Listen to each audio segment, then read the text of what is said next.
প্রধান নির্বাচনকে ঘিরে পঞ্চায়েতেই উত্তেজনা। জুনবেদিয়া গ্রাম পঞ্চায়েতে প্রধান নির্বাচনকে কেন্দ্র করে বিজেপির দুই গোষ্ঠীর মধ্যে সংঘর্ষের অভিযোগ। পরিস্থিতি যাতে আর না বাড়ে তার আগেই কড়া বার্তা বাঁকুড়ার বিধায়ক নীলাদ্রি শেখর দানার। নমস্কার বন্ধুরা, আপনারা দেখছেন voice of Bankura, presented by Hungry Rice and Garden villa.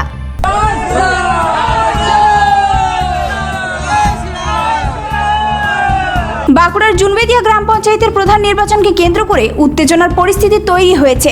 প্রধান নির্বাচনকে ঘিরে বিজেপির দুই গোষ্ঠীর মধ্যে বচসা থেকে সংঘর্ষের পরিস্থিতি তৈরি হয় বলে অভিযোগ। প্রধান নির্বাচনকে কেন্দ্র করে দলের অন্দরে মতবিরোধ তৈরি হওয়ায় স্বাভাবিকভাবে চড়তে থাকে রাজনৈতিক উত্তেজনার পারদ। ঘটনাকে ঘিরে এলাকায় তৈরি হয় চাপা উত্তেজনা।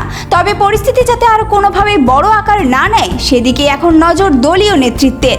এই পরিস্থিতিতে দলীয় কর্মী সমর্থকদের উদ্দেশ্যে স্পষ্ট বার্তা দিয়েছেন বাঁকুড়ার বিধানসভার বিধায়ক নীলাদ্রি শেখর দানা। তার বক্তব্য, প্রধান নির্বাচনকে কেন্দ্র করে কোনো ধরনের ঝামেলা বা সংঘর্ষ বরদাস্ত করা হবে না।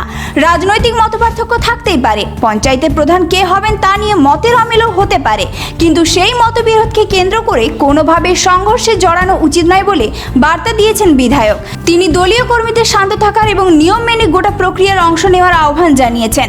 তার বার্তার মূল লক্ষ্য নির্বাচনের মতো একটি সাংগঠনিক প্রক্রিয়াকে কেন্দ্র করে যাতে দলের কর্মী সমর্থকদের মধ্যে কোনো অপ্রীতিকর পরিস্থিতি তৈরি না হয়। জুনবেদিয়া গ্রাম পঞ্চায়েতের প্রধান নির্বাচনকে ঘিরে বিজেপির দুই গোষ্ঠীর মধ্যে তৈরি হওয়া এই পরিস্থিতি এখন কতটা নিয়ন্ত্রণে আসে সেদিকেই নজর রাজনৈতিক মহলের। পাশাপাশি ভবিষ্যতে যাতে এই ধরনের ঘটনা আর না ঘটে এবং দলীয় কর্মীদের মধ্যে কোনো সংঘর্ষের পরিস্থিতি তৈরি না হয় সেই বিষয়েও সতর্ক করা হয়েছে।